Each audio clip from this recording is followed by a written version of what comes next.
Selamat datang di channel Simar Imam. Sembari mendengarkan tinggalkan like dan komentarnya bosku. Jangan lupa pasang headset kalian. Siapkan kopi dan camilan. Lupakan pahitnya kehidupan. Mari kita dengarkan sambil rebahan. Penembak jitu terbaik. Bab 757.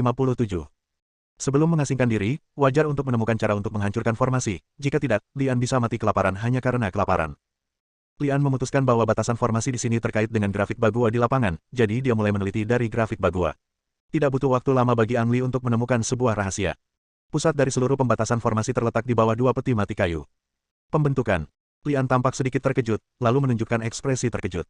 Di bawah dua pejabat kayu, di tengah pola Bagua, terdapat cermin perunggu seukuran telapak tangan, persis seperti piringan formasi yang pernah dilihat dan diperkenalkan Lian di buku formasi.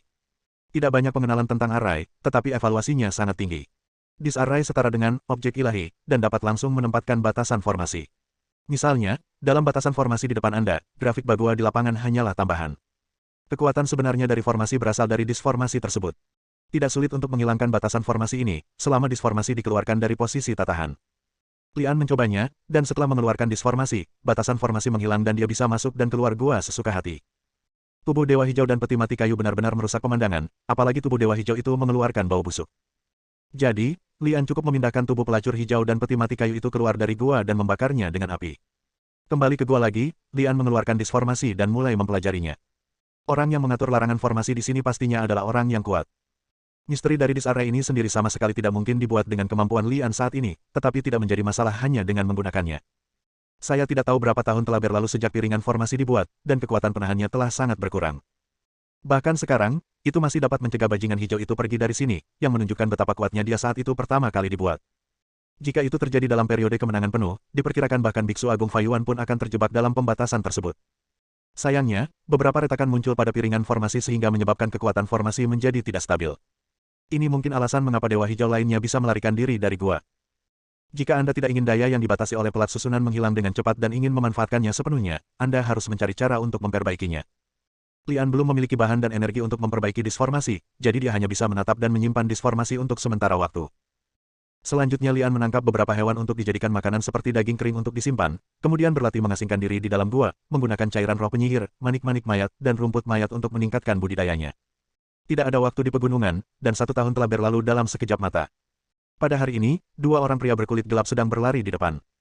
Salah satunya memegang parang di tangannya, dan satu lagi memegang senapan AK. Keduanya mengalami luka yang bervariasi. Mereka berdua melihat ke belakang dengan gugup saat mereka berlari. Ada lebih dari selusin sosok berlari di belakang mereka tidak jauh dari 2 orang itu. 3 di antaranya jelas adalah pejuang, dengan setidaknya seni bela diri tingkat 6 atau lebih. Papa. Terjadi ledakan tembakan, dan pria yang berlari di belakang sambil memegang senapan AK tertembak dan jatuh ke tanah. Laki-laki lain yang memegang parang hanya melirik ke arah temannya dan tidak berniat berhenti. Sayangnya, dia dikepung dalam beberapa menit. Qiaozi, aku telah menyerahkan milikku padamu, apakah kamu masih ingin membunuh mereka semua? Pria yang memegang parang itu berteriak dengan marah. Qiaozi, seorang pemimpin bersenjata lokal berusia 40 tahun di belakangnya, menunjukkan senyuman sinis dan berkata, Madol, kamu tidak bisa menyalahkanku untuk ini. Siapa yang mengira kamu adalah bos dari pria bernama Zheng Hong? Menyembunyikannya. Petik 2. Ketika Zheng Hong disebutkan, Madur menunjukkan ekspresi kebencian di wajahnya. Pada awalnya, seorang lelaki tua tiba-tiba berlari entah dari mana, masuk ke kampnya dalam sekejap, menangkap dirinya sendiri, dan memaksa dirinya bekerja untuknya. Dengan bantuan Zheng Hong, Madol mampu meraih kesuksesan selama 2 bulan dan merebut tambang berlian. Siapa yang tahu bahwa masa-masa indah tidak akan bertahan lama, tetapi Zheng Hong tiba-tiba menghilang ketika Qiaozi memimpin orang-orang untuk menyerang tambang secara diam-diam setahun yang lalu. Meskipun Madol memimpin orang-orang untuk menjaga tambang pada saat itu, tanpa bantuan Zheng Hong, kekuatannya jelas jauh lebih lemah. Beberapa hari yang lalu, Qiaozi memimpin anak buahnya untuk merebut sepenuhnya urat mineral tersebut. Melihat ada yang tidak beres, Madur melarikan diri, tetapi Qiaozi memimpin orang-orang dalam pengejaran. Setelah bertengkar lama, orang-orang ini mendatangi Zheng Hong dan bersikeras bahwa Zheng Hong disembunyikan olehnya. Madol telah menjelaskan bahwa dia benar-benar tidak tahu di mana Zheng Hong berada, tetapi pihak lain tidak mendengarkan sama sekali. Seorang pria dengan tahi lalat hitam di sudut mulutnya berjalan keluar dari belakang. Dia adalah salah satu dari 3 prajurit. Dia menatap kosong pada Madol, yang ingin melakukan pertarungan binatang buas, dan berkata dengan nada menghina, jika kamu tidak, bukan satu-satunya yang mengenal Zheng Hong, di mana, menurutmu kamu bisa bertahan sampai sekarang? Ku bilang, aku tidak tahu di mana Zheng Hong, apalagi yang kamu inginkan. Teriak Madol. Karena kamu tidak tahu, tidak ada gunanya. Pria dengan tahi lalat hitam itu mendengus dingin, dengan niat membunuh muncul di matanya. Melihat hal tersebut, Madol berinisiatif dan menyerang dengan parangnya. Pria dengan tahi lalat hitam itu mencibir, dan dengan jentikan jarinya, sebuah batu terbang keluar. Ah! Madol menjerit kesakitan, dan parang di tangannya jatuh ke tanah. Pria dengan tahi lalat hitam menjentikkan jarinya lagi, dan batu lain terbang keluar. Madol kembali menjerit kesakitan sambil memegangi matanya dengan tangan kanannya, darah hitam keluar dari sela-sela jarinya, dan salah satu bola matanya menjadi buta. Kenapa kamu tidak membunuhku saja? Aku benar-benar tidak tahu di mana dia. Kamu belum mengatakannya, kan? Hah? Pria bertahi lalat hitam itu mendengus dingin lagi. Dia hendak memberi pelajaran pada Madol lagi, tapi ekspresinya tiba-tiba berubah dan dia berteriak dengan marah. Siapa di sana? Keluar. Sehat. Sebuah desahan datang dari suatu tempat tidak jauh di belakang Madol. Baru kemudian orang-orang menemukan bahwa ada sebuah gua yang tersembunyi, dan desahan itu datang dari dalam gua tersebut. Retak. Lebih dari selusin senjata semuanya diarahkan ke gua. Pria bertahi lalat hitam itu berteriak dengan kasar, jika kamu tidak keluar lagi, jangan salahkan saya karena bersikap kasar. Qiaozi mengedipkan mata, dan beberapa anak buahnya mengulurkan tangan dan mengeluarkan granat, bersiap untuk melemparkannya ke dalam gua. Saat ini, seorang pria dengan rambut acak-acakan dan janggut yang tidak dicukur keluar dari gua. Dia tampak seperti seorang tunawisma, tetapi dia mengenakan seragam kamuflase, seperti seorang tentara yang pernah tinggal di sini. Pria bertahi lalat hitam itu menatap orang lain, tapi tiba-tiba mengerutkan kening dan berteriak, apakah kamu Lian? Pria yang terlihat seperti tunawisma itu tidak lain adalah Lian, yang telah berlatih pengasingan di sini selama setahun. Tiba-tiba begitu banyak orang yang datang. Lian awalnya tidak ingin menunjukkan wajahnya, tapi dia tidak menyangka pria bertahi lalat hitam itu begitu waspada dan tanpa sengaja menyadari kehadirannya. Apakah kamu mengenalku? Lian memandang pria bertahi lalat itu dengan rasa ingin tahu, tetapi tidak memiliki kesan sama sekali tentangnya. Bab 758. Pria bertahi lalat hitam itu mencibir, lebih dari sekadar kenalan, orang-orang di atas telah meletakkan foto Anda di tangan setiap anggota sekte setahun yang lalu, dan bahkan menawarkan hadiah. Zhong Nei, apakah kamu dari Wuzong?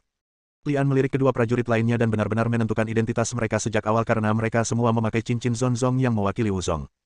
Ya, kami memang dari Wuzong, kata pria bertahi lalat hitam itu. Karena kamu dari Wuzong, apa imbalannya untukku? Lian kemudian bertanya. Pria bertahi lalat hitam itu mendengus dan berkata, sederhana sekali. Kamu menghilang tiba-tiba setahun yang lalu, dan orang-orang di atas sudah lama curiga bahwa kamu sedang bergaul dengan hantu tua Zheng Hong itu. Sekarang tampaknya benar, Anda telah mengkhianati Wuzong. Katakan padaku, di mana hantu tua Zheng Hong itu? Jadi itu saja. Lian diam-diam berpikir bahwa karena dia tidak muncul selama setahun, Wuzong sudah mengira dia telah memberontak. Tapi tidak apa-apa, lagi pula Lian tidak berniat memberikan harta Buddha itu kepada Wuzong lagi. Jika Wuzong mengetahui bahwa harta karun Buddha itu miliknya, dia pasti akan menemukan cara untuk merebutnya, dan dia tidak akan bisa tinggal di Wuzong lebih lama lagi. Tidak perlu menjelaskan banyak hal sekarang. Adapun tiga anggota Wuzong di depan mereka, tujuan mereka muncul di sini sederhana saja. Lian dan Zheng Hong keduanya menghilang setahun yang lalu. Orang-orang Wuzong curiga keduanya ada di sini, jadi mereka tidak berhenti mencari di sini selama setahun. Mereka bertiga hanyalah orang-orang yang kebetulan dikirim ke sini baru-baru ini. Lian meletakkan tangannya di belakang punggungnya, terkekeh dan berkata, kalian bertiga semuanya ahli seni bela diri, kan? Jika aku memberitahumu di mana Zheng Hong berada, apakah kamu masih berani mencarinya? Pria dengan tahi lalat hitam dan dua orang lainnya semuanya gugup dan memandang ke gua tempat Lian Zi keluar dengan tatapan tabu. Memang benar mereka bertiga adalah ahli bela diri, tetapi Zheng Hong adalah ahli bidang seni bela diri. Belum lagi tiga orang yang bekerja bersama, bahkan tiga orang yang bekerja bersama pasti bukan lawan Zheng Hong. Di saat yang panas, saya sebenarnya melupakan masalah ini, dan sekarang saya memikirkannya dengan rasa takut di hati. Tuan Zheng benar-benar ada di dalam.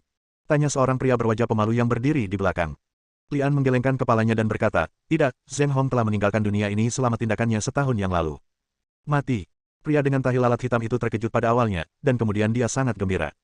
Jadi kedua harta karun Buddha itu jatuh ke tanganmu. Lian mengangguk. Pria dengan tahi lalat hitam bahkan lebih senang dan berkata, saya tidak tahu bagaimana Anda membunuh Zheng Hong, tapi saya kira itu hanya karena Zheng Hong terluka parah dalam pertempuran dengan bintang kembar jahat hitam, dan Anda mengambilnya keuntungan dari dia. Lebih mudah untuk mengatakannya sekarang. Lian, serahkan dua harta Buddha itu, dan aku bisa meninggalkanmu seluruh tubuh. Lian menggelengkan kepalanya dan menghela nafas, sepertinya apapun yang terjadi, kamu tidak dapat mengubah niatmu untuk membunuhku. Pria bertahi lalat hitam itu mendengus dingin dan berkata, tentu saja. Fatwa Zhong Nei terhadapmu setahun yang lalu masih berlaku. Selama aku membunuhmu, aku bisa mendapat pahala yang besar. Lian berpikir sejenak dan berkata, kamu benar, aku akan melakukan hal yang sama jika aku jadi kamu, tapi apakah kamu pikir kamu bisa membunuhku? Pria dengan tahi lalat hitam tersenyum menghina dan berkata, Lian, setahun yang lalu kamu hanyalah seorang seniman bela diri tingkat 5. Bahkan jika kamu meningkatkan kultivasi kamu tahun ini, dapatkah kamu melampaui seniman bela diri tingkat 6? Selain itu, saya punya 3 orang di sini. Apakah menurut Anda ada peluang bagi Anda untuk bertahan hidup dengan kami bertiga bekerja bersama? Lian melirik kedua prajurit lainnya. Benar saja, ketakutan sebelumnya tidak lagi terlihat di wajah mereka, digantikan oleh keterkejutan. Tampaknya mereka berdua, seperti pria bertahi lalat hitam, memiliki niat membunuh terhadapnya. Lian tiba-tiba menjentikkan tangannya, dan aliran cahaya dingin keluar. Itu adalah pisau terbang yang selalu dia bawa. Pria dengan tahi lalat hitam adalah yang paling dekat dengan Lian. Ketika dia melihat Lian mengayunkan tangannya untuk mengenai senjata tersembunyi itu, dia secara naluriah menghindar. Baru setelah mengikutinya dia menyadari bahwa bukan dia yang menyerang dengan pisau terbang itu. Serangkaian jeritan terdengar dari segala penjuru, dan sebagian besar orang bersenjata terjatuh ke tanah dan tewas. Adapun beberapa orang lainnya, mereka ditembak mati oleh Lian sendiri. Sejak dia mengakui bahwa harta Buddha itu miliknya, Lian sudah berencana membunuh semua orang di sini untuk membungkam mereka. Orang-orang bersenjata ini tidak terlalu kuat, tapi jumlahnya terlalu banyak, jadi Lian mengambil tindakan untuk menangani antek-antek ini terlebih dahulu. Lian, beraninya kamu mengambil tindakan. Pria bertahi lalat hitam itu berteriak dengan marah, mengulurkan tangan dan mengeluarkan pisau berkepala hantu. Dua prajurit lainnya juga berdiri diam di belakang Lian, dan mereka bertiga mengepung Lian dalam bentuk segitiga. Lian tidak peduli sama sekali, tapi berkata, apakah aku bilang aku ingin kamu pergi? Tubuh Madol sedikit gemetar. Dia telah mencari kesempatan untuk melarikan diri sejak dia melihat Lian. Saat ini, semua orang bersenjata sudah mati, jadi dia ingin mengambil kesempatan untuk melarikan diri ditemukan oleh Lian segera setelah dia pindah. Setelah ragu-ragu sejenak, Madol mengertakkan gigi dan berlari ke depan, mengira Lian dikelilingi oleh 3 orang dan tidak mungkin menyerangnya. Lian mendengus dingin, mengangkat kakinya dan menendang, dan sebuah batu sebesar kepalan tangan terbang dan mengenai bagian belakang kepala Madol. Madol hanya mengerang tertahan, terjatuh ke tanah dan tidak pernah bangun lagi. Melihat Lian masih berani membunuh orang di depannya, pria bertahi lalat hitam itu menjadi semakin marah. Dia mengayunkan pedang berkepala hantu di tangannya dan berteriak, ambil nyawamu. Hampir pada saat pria bertahi lalat hitam itu mengayunkan pisaunya, 2 orang lainnya mengayunkan senjatanya secara serempak dan menyerang Lian. Mereka bertiga menggunakan seluruh kekuatan mereka segera setelah mereka muncul. Mereka ingin membunuh Lian dalam waktu singkat, atau setidaknya melukainya secara serius untuk mencegah keadaan berubah. Siapa sangka begitu mereka bertiga bergerak, tubuh Lian bergoyang, dan tiba-tiba 3 sosok muncul, masing-masing memegang pedang hijau di tangannya. Ketiga sosok ini seperti hantu, mereka muncul di hadapan mereka bertiga dalam sekejap mata, dan pedang mereka menembus titik vital mereka bertiga. Pedang berkepala hantu di tangan pria itu jatuh dengan lemah ke tanah. Dia menatap pedang hijau yang menembus jantungnya. Matanya tertuju pada Lian dan dia berkata dengan sedih, apakah kamu manusia atau hantu? Master bela diri tingkat ke-7. Pria pemalu itu berteriak dengan susah payah. Lian tidak menjawab, hanya mencabut pedang hijaunya, melihat ketiga mayat yang jatuh ke tanah, menggelengkan kepalanya dan mendesah pelan. Setelah setahun mengasingkan diri, dia telah membunuh lebih dari selusin orang setelah dia keluar dari pengasingan. Dosa membunuh di tubuhnya terlalu berat. Saya tidak tahu apakah karena mempraktikkan teknik pernapasan Buddhis, Lian merasa bersalah setelah membunuh seseorang. Meski demikian, Ang Li tidak merasa melakukan kesalahan apapun. Jika Anda tidak membunuh seseorang sendiri, Anda akan mati di tangan pihak lain. Setelah mengkremasi seluruh jenazah, Ang Li meninggalkan gua tanpa menoleh ke belakang. Setelah menyamar, dia menyelundupkan dirinya ke luar negeri dan menuju ke Los Angeles, AS. Uzong tidak bisa kembali, saatnya bergabung dengan Su Xiaomei untuk merebut sisa harta Buddha. Bab 759. Los Angeles, industri surat kabar Sanling. Lian sudah menelepon sebelum dia kembali. Menurut apa yang dia katakan, kelompok tentara bayaran Orion untuk sementara bersembunyi, dan tidak ada masalah tahun ini. Tidak ada kontak dengan Xiao Yue, yang membuat Lian merasa sedikit khawatir. Kembali ke surat kabar Sanling, Lian membenarkan fakta bahwa Xiao Yue telah pergi. Adapun kemana Xiao Yue pergi, dia tidak meninggalkan petunjuk apapun, yang membuat Lian merasa sedikit kecewa. Xiao Yue ditinggal sendirian tanpa membawa apapun. Koran Sanling diserahkan kepada Lian. Dia hanya perlu menandatangani dokumen resmi. Masih broker yang menangani hal ini. Lian curiga broker itu mungkin tahu kemana Xiao Yue pergi, tapi tidak ada yang bisa dia lakukan jika bocah itu tidak memberitahunya. Penjara bawah tanah itu juga diserahkan kepada Lian, tetapi Lian tidak tertarik dengan pengelolaan penjara bawah tanah itu. Dia hanya menyerahkan manik-manik guntur langit ke penjara bawah tanah untuk dikembangkan untuk melihat apakah dia bisa meniru beberapa atau meningkatkannya. Sky Thunderbat, yang dapat membunuh Wu Zunjing, masih sangat berguna bagi Lian. Setelah hanya menangani beberapa masalah sepele, Lian mengambil cuti dan menghubungi Su Xiaomei melalui telepon keesokan harinya. Lian, apakah kamu masih hidup? Su Xiaomei tampak sangat terkejut dan terkejut setelah menerima telepon Lian. Lian merasa sedikit tercengang. Mengapa orang suka menanyakan pertanyaan ini setiap kali dia kembali? Sepertinya jarang sekali dia masih hidup. Aku tidak diizinkan untuk hidup, dan aku masih hidup dengan baik. Kenapa, aku mengecewakanmu? Lian bercanda. Su Xiaomei buru-buru menggelengkan kepalanya dan berkata, tidak, sudah terlambat bagiku untuk bahagia karena kamu masih hidup. Ngomong-ngomong, di mana kamu sekarang? Bisakah kita bertemu? Tentu saja, kalau tidak, aku tidak akan meneleponmu. Ngomong-ngomong, apakah apa yang kamu katakan padaku setahun yang lalu masih berlaku? Berhasil. Saya ingin bertemu dengan Anda hanya karena saya ingin berbicara dengan Anda tentang masalah ini. Apakah Anda merasa nyaman sekarang? Lian dan Su Xiaomei menyepakati waktu dan tempat untuk bertemu, lalu menuju ke kota Huaguo. Mengingat kembali pertama kali saya datang ke Amerika Serikat, saya tinggal di sini di Huaguosheng. Tempat ini meninggalkan banyak kenangan indah bagi Ang Li. Sekolah seni bela diri jenggot dan rumah mie 10 mangkuk, semuanya tampak seperti kemarin. Namun, Lian tidak masuk dan berinteraksi dengan kenalan lamanya. Statusnya saat ini istimewa. Jika kenalan lama ini diincar musuh-musuhnya, itu hanya akan menimbulkan masalah bagi mereka. Oleh karena itu, Lian hanya melihatnya sekilas dari kejauhan, lalu berangkat menuju titik gelap di mana jiwa naga berada di kota Huaguo. Su Xiaomei sudah menunggu di sini, bersama Su Ken, anggota senior parubaya dari keluarga Su. Ketika Ang Li pergi setahun yang lalu, Su Ken dilukai oleh Monroe dan menjadi tidak sehat. Hari ini, 1 tahun kemudian, Su Ken sedang berkembang pesat, sepertinya dia telah membuat kemajuan besar dalam kultivasi. Lian, sebelum kita membicarakan bisnis, saya ingin menguji kultivasi Anda terlebih dahulu. Bagaimanapun, 1 tahun telah berlalu. Jika kultivasi Anda tidak mengalami kemajuan tahun ini, kami harus mempertimbangkan kembali masalah tersebut. Petik 2. Su Xiaomei berkata dengan serius. Ang Li tidak keberatan dengan hal ini. Bagaimanapun, kita berurusan dengan yang terbaik di antara para master, dan 1 tahun sudah cukup untuk mengubah banyak hal. Bagaimana kamu ingin mencobanya? Lian bertanya sambil tersenyum. Su Xiaomei berpikir sejenak dan berkata, setahun yang lalu, tingkat kultivasi Anda adalah seni bela diri tingkat kelima. Kemudian pertama-tama saya akan mencari seseorang dengan seni bela diri tingkat kelima untuk mencobanya. Oke, Lian menjawab dengan ringan. Tes itu mungkin merupakan keputusan yang sudah dibuat. Begitu Lian setuju, seorang pria berusia 40-an masuk. Lian, kamu harus hati-hati. Meskipun tingkat kultivasinya hanya seni bela diri tingkat kelima, ia cukup untuk bertarung dengan master seni bela diri tingkat 6. Selain itu, dia memiliki banyak senjata dan peralatan berteknologi tinggi yang dikembangkan oleh jiwa naga kita, dan bahkan master seni bela diri tingkat 6 tidak dapat menyakitinya sedikitpun. Petik 2.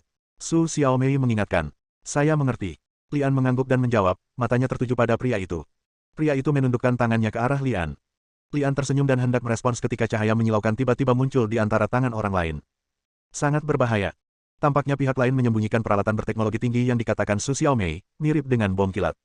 Ini bukan untuk sopan santun, tapi untuk menarik perhatian Lian. Setelah cahaya menyala, seringai muncul di sudut mulut pria itu, dan dia bergegas menuju Lian secepat kilat. Ho, ho. Pisau pendek itu melesat lewat, tapi pria itu mengerutkan kening dan menghela nafas ringan. Menurut pemikiran pria itu, meskipun serangannya tidak dapat melukai Lian, dia masih bisa memaksa Lian mundur. Lagi pula, mata tiba-tiba terstimulasi oleh cahaya, dan mundur dengan panik adalah reaksi naluriah. Namun, setelah pria itu menyerang dengan pisau pendek, dia menemukan bahwa Lian sama sekali tidak berada pada posisi semula, dan tidak ada sosok Lian di bawah pandangannya. Ups! Pria itu mengerang dalam hati. Saat dia hendak bereaksi, dia merasakan sebuah tangan jatuh di punggungnya. Hah! Lian menekankan telapak tangannya ke punggung pria itu dan merasakan ada sesuatu yang menghalanginya. Sebuah cibiran muncul di sudut mulut pria itu, dan kemudian senyumannya membeku di sana. Ada suara retakan dari belakang, dan kemudian suara yang luar biasa menghantamnya. Ah! Pria itu menjerit dan jatuh ke tanah. Lian berdiri di sana tanpa bergerak apapun, kemenangan atau kekalahan sudah diputuskan. Ada bekas darah di sudut mulut pria itu.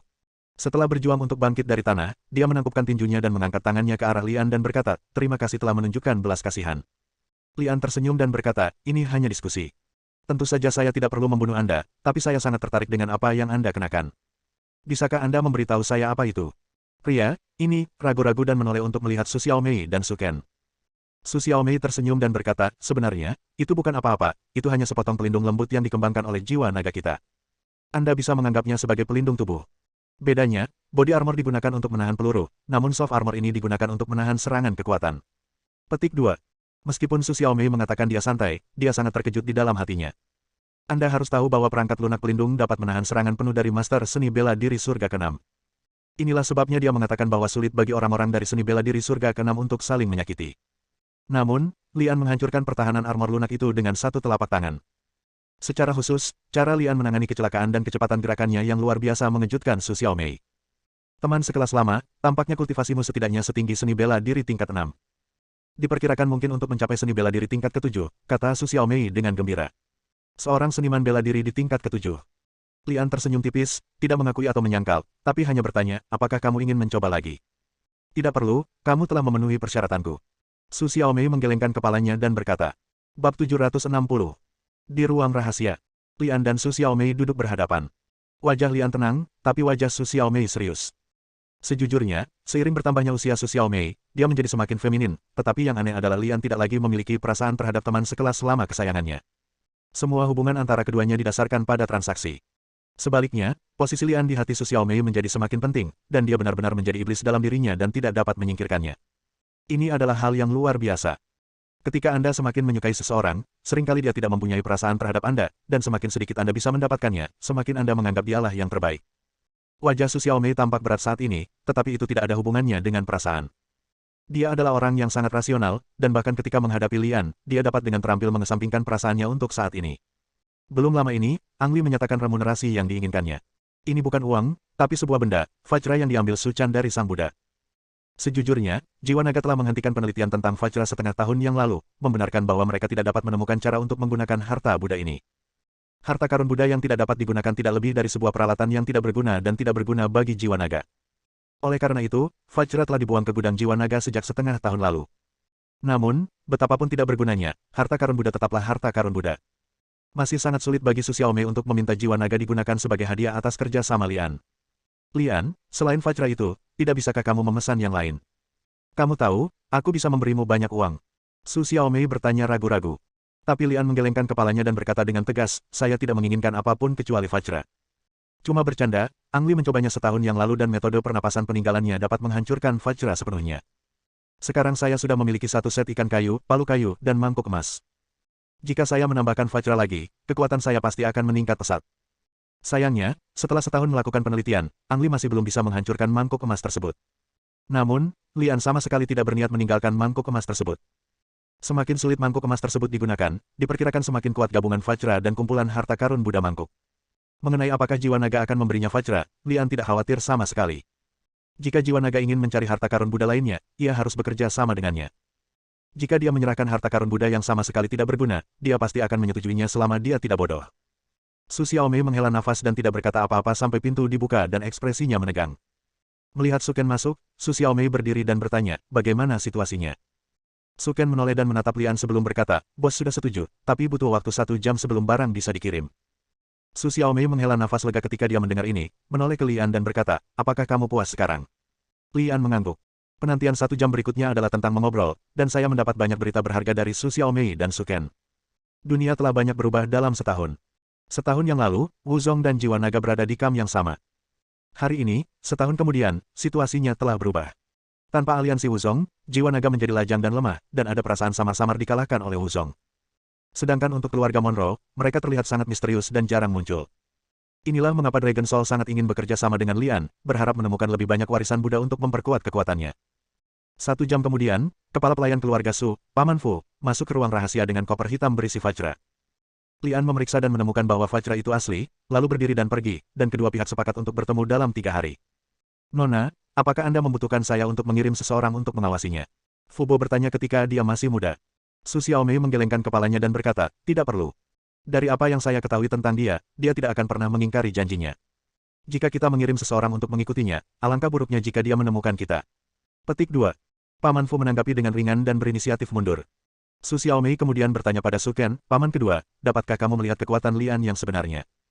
Su Ken tersenyum pahit dan berkata, dia pasti telah mempelajari beberapa teknik rahasia untuk menyembunyikan kultivasinya, sehingga saya tidak bisa melihatnya sama sekali. Namun, tingkat kultivasinya setidaknya harus di atas seni bela diri tingkat ke-7. Petik 2. Guru bela diri surga ke-7. Su Xiaomei terkejut. Dia tidak menyangka Su Ken akan menilai Lian begitu tinggi. Su Ken melanjutkan, ya, itu hanya akan naik tetapi tidak rendah. Selain itu, dia memiliki harta Buddha di tangannya. Jika benar-benar terjadi pertarungan, bahkan saya mungkin tidak dapat menjatuhkannya. Su Xiaomei mengangguk. Kekuatan harta karun Buddha terlihat jelas bagi semua orang, jika tidak, mereka tidak akan berusaha keras untuk mendapatkan harta karun Buddha. Xiaomei, Lian telah mampu meningkatkan kultivasinya begitu cepat hanya dalam 1 tahun. Tampaknya perkiraan kita sebelumnya tentang dia terlalu rendah. Menurutku, masa depan anak ini tidak ada batasnya. Sebaiknya kamu lebih berhati-hati dan jangan melewatkan pernikahan dengan sia-sia. Su Ken berkhotbah. Paman kedua. Su Xiaomei memarahi, lalu berkata dengan wajah memerah. Jangan khawatir, meskipun aku tidak bisa memenangkan hatinya, aku tetap harus mendapatkan orangnya dan membiarkan dia dimanfaatkan oleh keluarga Su kita. Sebaiknya menurutmu begitu. Su Ken mengangguk. Beberapa jam kemudian, dengeng dengungan. Sebuah sepeda gunung sedang melaju di sepanjang jalan pegunungan, melayang ke udara beberapa kali, namun orang yang duduk di atasnya tetap kokoh seperti gunung. Ini dia. Sepeda motor berhenti dan pengendara melepas helmnya, memperlihatkan wajah tampan. Lianlah yang datang jauh-jauh dari Hua Guosheng. Melihat ke belakang, Lian sedikit mengangkat sudut mulutnya dan tersenyum di dalam hatinya, Jiwa Naga tidak mengirim siapapun untuk mengikutiku. Kamu benar-benar merasa lega denganku. Setelah bergumam, Lian dengan cepat memeriksa sekelilingnya untuk memastikan tidak ada orang lain dalam jarak beberapa kilometer. Setelah beberapa saat, Lian mengeluarkan Vajra dan melihatnya di tangannya. Dia berlari sejauh ini hanya untuk menguji kekuatan Vajra. Setelah menggunakan metode pernapasan peninggalan untuk menyuntikkan energi sebenarnya, Vajra yang awalnya hanya berbobot lebih dari 10 kg seketika menjadi semakin berat. Dalam sekejap mata, berat Vajra tersebut mencapai ratusan kilogram. Wah, Bang! Lian menjabat tangannya dan menjatuhkan Vajra tersebut, dan batu gunung setinggi setengah manusia 10 meter dari sisi berlawanan hancur. Setelah mengambil Vajra dan melihat bahwa Vajra itu tidak rusak sama sekali, Lian tersenyum. Benar saja, Vajra menang karena bobotnya. Cukup memasukkannya dengan Qi akan menambah bobotnya. Mengambil contoh pukulan batu gunung tadi, ketika berat Vajra meningkat ke tingkat tertentu, bahkan seorang master yang kuat pun mungkin tidak akan sanggup terkena pukulannya. Bersambung.